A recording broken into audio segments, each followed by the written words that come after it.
அன்பு உறவுகளே வணக்கம். கோமுகம் பேசுகின்றேன்.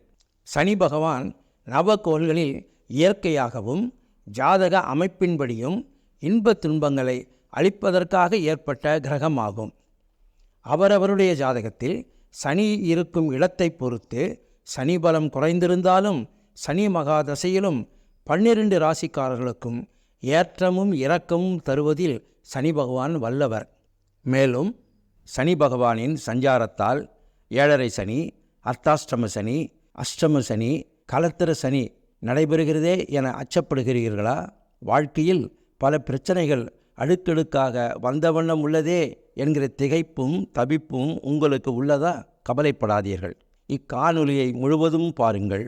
உங்கள் கவலையெல்லாம் தீரும், பிரச்சனைகள் தீர வழியும் கிடைக்கும். சுமார் 1300 ஆண்டுகளுக்கு முன்பு வாழ்ந்த சமயக்குறவர் 4 ஒருவரான அப்பரடிகள் என்கிற திருநாவுக்கரசு சுவாமிகள் திருநள்ளாறு திருக்கோயிலுக்கு சென்று அருளி செய்த திருநள்ளாறு திருத்தாண்டக திருப்பதிகத்தின் 6வது பாடலான குலம் கொடுத்து கோல் நீக்க வல்லான் தன்னை என தொடங்கும் பாடலின் நுட்பத்தையும் இப்பாடலை நாம் பயன்படுத்தும் முறையையும் இக்காணொலியில் நீங்கள் பார்த்து பயன்பெறலாம். இரண்டாவதாக, பல நூற்றாண்டுகளாக நமது முன்னோர்களும் லட்சோப லட்சம் மக்களும் தரிசனம் செய்து மன நிம்மதி பெற்ற அருள்மிகு போகமார்த்த பூன்முலையால் சமேத தர்பாரண்யேஸ்வரர் அருளாட்சி செய்து வரும் திருநள்ளாறு திருக்கோயிலின் மகிமையையும் இக்காணொலியில் நீங்கள் பார்த்து பயன்பெறலாம். மூன்றாவதாக, திருநள்ளாறு திருக்கோயிலில் எழுந்தருளியுள்ள சனீஸ்வரரின் மகிமையும் மற்றும் நலன் சனி நீங்கி அவரிடம் வரம் பெற்றதையும் மேலும் சனிதோஷம் நீங்கிட என்னென்ன வழிகள் உள்ளன என்பதையும் உங்களுடன் பகிர்ந்து கொள்வதில் மகிழ்ச்சி அடைகின்றேன். எனவே இக்காணொலியை முழுமையாக பார்த்து பயனடையுங்கள். நமக்கும் நமது குடும்பத்தாருக்கும் என்றென்றும் நல்லதே நடந்திட நாம் பக்தியுடன் பிரார்த்தனை செய்வோம்.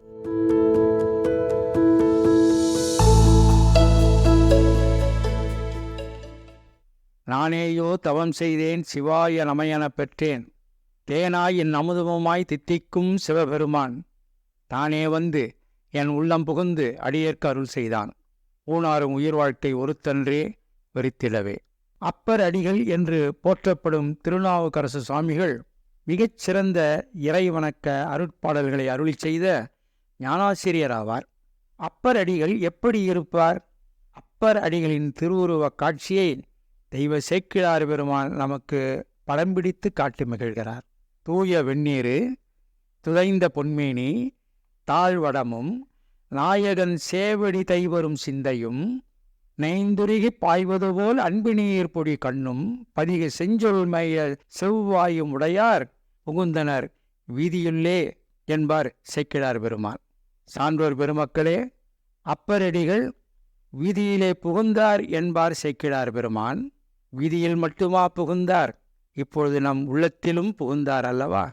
அனைத்து ஞானிகளும் பிறவாமை வேண்டும் பிறவாமை வேண்டும் என இறைவனிடம் கேட்பர். வேண்டுங்கால் வேண்டும் பிறவாமை என்பதுதான் குறள் நெறியும் கூட. ஆனால் அப்பரடிகள் மனித பிறவியும் இனி வேண்டும் வேண்டும் என்று இறைவனிடம் கேட்கிறார். எதனால் கேட்கிறார்?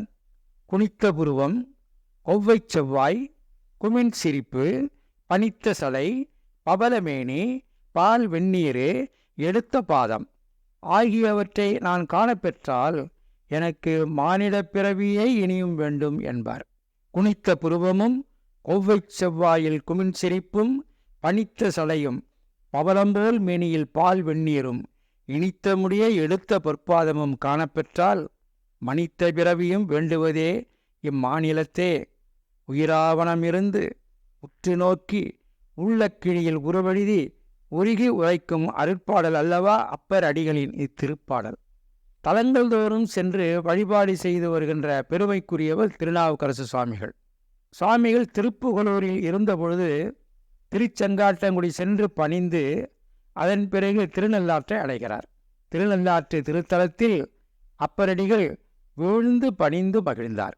பாடல் பெற்ற திருத்தலங்களில் காவிரி தென்கரையின் 52வது திருத்தலமாக அமைவது திருநள்ளாறு.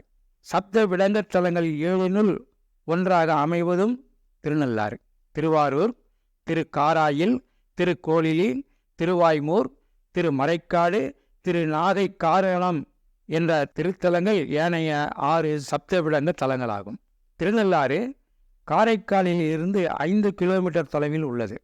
சுயம்புலிங்கமான சுவாமி இங்கே தர்பாரண்யேஸ்வரர், திருநள்ளாற்று ஈஸ்வரர் என்றும், அம்பிகை பிராணாம்பிகை என்றும், போகமார்த்த பூன்முளையாள் என்றும் அழைக்கப்படுகின்றனர். இத்திருத்தலத்தில் தர்பையே தலமரமாக போற்றி வணங்கப்படுகிறது. நலனுக்கு களி நீக்கி நல்வழி காட்டிய திருத்தலம் ஆதலால் நல ஆறு என பெயர் பெற்று நாளடைவில் நல்லாறு என்று மருவிவிட்டது என்பர். ஆதிபுரி, தர்பாரண்யம், விளங்கபுரம், நலேச்சுரம் என்றும் இத்திருநள்ளாறு அழைக்கப்படுகிறது. இறைவன் அருள்வழியே தன்னை வழிபட்டவருக்கு வேண்டும் வரமளித்து சிறப்பான வாழ்வும் வளமும் நலமும் வாரி வழங்கும் சனி பகவானின் சன்னதி இத்திருக்கோயிலில் சிறப்பு பெற்றது. இத்திருத்தலத்தில் வழிபட்டு களி நீங்கி நன்மை பெற்றோம் என்று மன அமைதி பெறும் மக்கள் கூட்டம் எண்ணிலடங்காதது. ஒவ்வொரு தனி மனிதனின் அனுபவப் பொருளாக திருநள்ளாற்று ஈஸ்வரர் உள்ளார் என்பது உலகறிந்த உண்மையாகும். இத்தகைய சிறப்பு வாய்ந்த திருநள்ளாறு திருத்தலத்தை அப்பரடிகள் விழுந்து பணிந்து மகிழ்ந்தார். தாண்டகம் என்னும் கவிதை ஆப்பில் திருநள்ளாறு திருத்தாண்டகம் அருளி செய்தார். தாண்டக சதுரரானார் அப்பரடிகள். திருச்சிராப்பள்ளி எம் சிவலோகனை, பைஞ்செயிலி மேவினானை, கச்சி ஏகம்பனை, மறைக்காடும் வலிவளமும் மன்னினானை, காலத்தியானை, கையிலைமேய நல்லானை, அடியார் தங்கள் அருமருந்தை நல்லாற்றானை நான் அடியே நினைக்க பெற்று உய்ந்தவாறே என்று கண்ணீர் மல்கி உணர்ச்சியுடன் ஆதிக்கன் நான் முகத்தில் ஒன்று எனத் தொடங்கும் திருத்தாண்டக பதிகத்தை பாடுகிறார். 6வது பாடலில் ஒரு தத்துவ புரட்சி செய்கிறார் தாண்டக சதுரர் என்று போற்றப்படும் அப்பரடிகள். குலம் கொடுத்து கோல் நீக்க வல்லான் தன்னை, குலவரையன் மடப்பாவை இடப்பாலானை, மலம் கெடுத்து மாதீர்த்த மாட்டிக்கொண்ட மறையவனை, பிறை தபல் செஞ்சடையினானை, சலம் கெடுத்து தயாமூல தன்மம் என்னும் தத்துவத்தின் வழி நின்று தாழ்ந்தோர்க்கெல்லாம் நலம் கொடுக்கும் நம்பியை நல்லாற்றானை நான் அடியேன் நினைக்க பெற்று உய்ந்தவாறே என்று உருக்கத்தோடு பாடுகிற அந்த தாண்டக திருப்பாடல் இருக்கிறதே, அதில் ஒரு சொற்றொடர் தயாமூல தன்மவழி என்ற ஒரு வரி. இது ஒரு புதிய சொற்றொடர். புதிய தத்துவத்தை உலகுக்கு வழங்குகிறார் புரட்சியாளர் அப்பரடிகள்.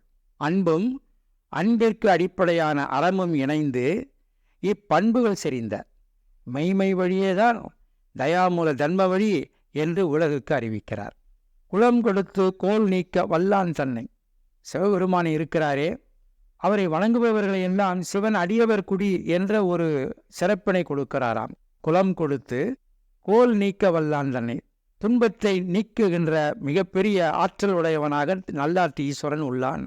குலவரையின் மடப்பாவை இழப்பாலானை, பார்வதியை இழப்பாகனாய், உயிர்களை பற்றியுள்ள அழுக்குகளை நீக்கி தன் திருவருளாகிய புனித நீரில் அவற்றை மூழ்கிவிப்பவனாய், விரைசூடிய சடையனை உடையவனாய், சலம் கெடுத்து நடுக்கத்தை போக்கி தயாமூல தன்மம் என்னும் தத்துவத்தின் வழி நின்று இரக்கத்தையே அடிப்படையாக கொண்டு அறம் என்னும் உண்மை பொருளின் வழியில் வாழ்ந்து தாழ்ந்தோர்க்கெல்லாம் நலம் கொடுக்கும் நம்பியை நல்லாற்றானை நான் அடியே நினைக்க பெற்று உய்ந்தவாறே, தன்னை வழிபாடு செய்பவர்களுக்கெல்லாம் நன்மையை நல்கும் குணபூரணனாய் உள்ள நல்லாற்றானை நான் அடியே நினைக்க பெற்று உய்ந்தேன் என்பார் அப்பரடிகள். மனிதனுடைய உள்ளம் அன்பு நிறைந்ததாக இருத்தல் வேண்டும். இதனால் ஆசை, சினம், வெறுப்பு போன்ற தீய குணங்களிலிருந்து மனிதன் விடுபட முடியும். இந்நிலையை அடைவதுதான் அறிவின் பயனாகும். அன்பும் அறிவும் இணைந்தால் இரக்கம் ஊற்றெடுக்கும். செல்வத்து பயனே ஈதல் என்னும் புறநானூறு காட்டும் பாதையில் நாம் செல்வோம். வரியார்க்கு ஒன்று ஈவதே ஈகை என்னும் வள்ளுவம் வழியில் நாம் நடப்போம். சான்றோர் பெருமக்களே, சனீஸ்வரர் திருநள்ளாறு இறைவரை மனமுருகி பூஜை செய்து வரம்பெற்ற காரணத்தால் இக்கோயிலில் சனீஸ்வரர் தனி சந்நிதியில் எழுந்தருளியுள்ளார். தினமும் ஆயிரக்கணக்கான பக்தர்களும் ஒவ்வொரு வாரமும் சனிக்கிழமையன்று ஆயிரம் பக்தர்களும் சனிப்பெயர்ச்சியன்று பல லட்சம் பக்தர்களும் திருநள்ளாறு திருத்தலத்தில் எழுந்தருளியுள்ள அருள்மிகு போகமார்த்த பூன்முளையாள் சமேத தர்பாரண்யேஸ்வரர் மற்றும் சனீஸ்வரரை வழிபட்டு மன நிம்மதி பெற்று மகிழ்ச்சியுடன் தமது இல்லம் திரும்புகின்றனர். சனியைப் போல் கொடுப்பாரும் இல்லை, சனியைப் போல் கெடுப்பாரும் இல்லை என்கிற பழமொழி உங்கள் அனைவருக்கும் நன்கு தெரிந்ததே. ஒருவருடைய ஜாதகத்தில் பொங்கு சனி வந்துவிட்டால் அவருக்கு பொன் கொழிக்கும். 7.5 சனி, அர்த்தாஷ்டம சனி, அஷ்டம சனி, கலத்திர சனி என்று வந்துவிட்டால் பல இன்னல்கள் வரும், பல சவால்களை சந்திக்க வேண்டிய நிர்பந்தமும் ஏற்படும் என்று ஜோதிட நூல்கள் கூறுகின்றன. இது உண்மையே என நலன் வரலாற்றில் நிகழ்ந்ததை இப்பொழுது நாம் பார்ப்போம். நிடது நாட்டு சக்கரவர்த்தியான நலன் தமயந்தியுடன் இல்லறம் நடத்தி மகிழ்ச்சியாக அரசாண்ட பொழுது வினையின் வலிமையினால் சனி பகவான் நலனை பற்றினார்.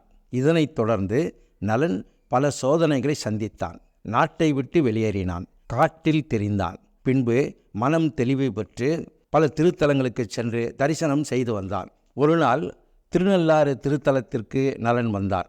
பயபக்தியுடன் அருள்மிகு போகமார்த்த பூன்முளையால் சமேத தர்பாரண்யேஸ்வரர் அருளாட்சி செய்யும் திருக்கோயிலுக்கு உள்ளே செல்ல திரு கோபுர வாசலை கடந்தார். நலன் கோபுர வாசலில் கால் வைத்தவுடனேயே அதுநாள் வரை நலனை பற்றியிருந்த சனி பகவான் அவனை விட்டு விலகினார். பரவசமானான் நலன். ஆனந்த கண்ணீரில் மிதந்தான். சனி பகவானுக்கு மந்தன் என்று ஒரு பெயருண்டு. சனிதோஷம் உள்ளவர்கள் சோம்பலுக்கு ஆட்படுவார்கள். ஆனால் நலன் எச்சரிக்கையுடன் சோம்பலுக்கு இடம் கொடுக்காமல் உறுதியுடன் பல தலங்களுக்கு சென்று சிவபூஜை செய்து வந்ததை உலகுக்கு உணர்த்த சனி பகவான் அப்பொழுது நலனுக்கு ஒரு வரம் கொடுத்து அவனை மகிழ்வித்தார். நலனே, இவ்வுலகில் சோம்பல் இல்லாமல் உன் பெயரை சொல்லி வருபவர்களுக்கு என்னால் வரும் துன்பம் அவர்களுக்கு என்றும் வராது என்று வரம் கொடுத்தார். வரம் பெற்ற நலன் மகிழ்ந்தான், புனிதமடைந்தான். சில காலம் திருநள்ளாற்றில் தங்கிய நலன் அங்கு ஒரு பெரிய திருக்குளம் உருவாக்கி அதில் தினமும் நீராடி நல்லாற்று இறைவரை பக்தியுடன் வணங்கி வந்தான். பிறகு மகிழ்ச்சியுடன் நிடத நாடு சென்று அரசாண்டான். நலன் உருவாக்கிய திருக்குளமே இன்று நலதீர்த்தம் என்று அழைக்கப்படுகிறது. இன்றும் பக்தர்கள் இதில் நீராடிய பின்பே திருக்கோயில் தரிசனம் செய்து வருகிறார்கள். நலன் பெயரை சொல்பவர்களுக்கு சனிதோஷத்தால் ஏற்படும் துன்பம் எதுவும் வராது என்று நலன் பெற்ற வரத்தை நினைந்து நீங்கள் அனைவரும் நலத்தீர்த்தத்தில் நீராடுகிற போது நலன் பெயரை உச்சரித்தவாறே நீராடுங்கள், புனிதமடையுங்கள். 7.5 சனியா, அர்த்தாஷ்டம சனியா, அஷ்டம சனியா, கலத்திர சனியா என எதற்கும் கலங்காமல் மன உறுதியுடன் உருக்கத்துடன் அப்பரடிகள் அருளி செய்த திருநள்ளாறு திருத்தாண்டகத்தின் 6வது பாடலான குலம் கொழுத்து கோல் நீக்க வல்லான் தன்னை குலவரையன் மடப்பாவை இடப்பாலானை மலம் கெடுத்து மா தீர்த்த மாட்டிக்கொண்ட மறையவனை பிறைத்தவள் சஞ்சடையனானே சலம் கெடுத்து தயா மூலதன்மமென்னும் தத்துவத்தின் வழி நின்று தாழ்ந்தோர்க்கெல்லாம் நலம் கொடுக்கும் நம்பியை நல்லாற்றானை நான் அடியே நினைக்க பெற்று உய்ந்தவாறே என்று இப்பாடலை தினம் தினம் பாடுங்கள், படியுங்கள், நல்லாற்றி இறைவரை நினையுங்கள்.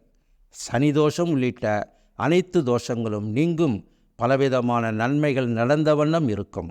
நீங்கள் நினைத்தது நிறைவேறும்.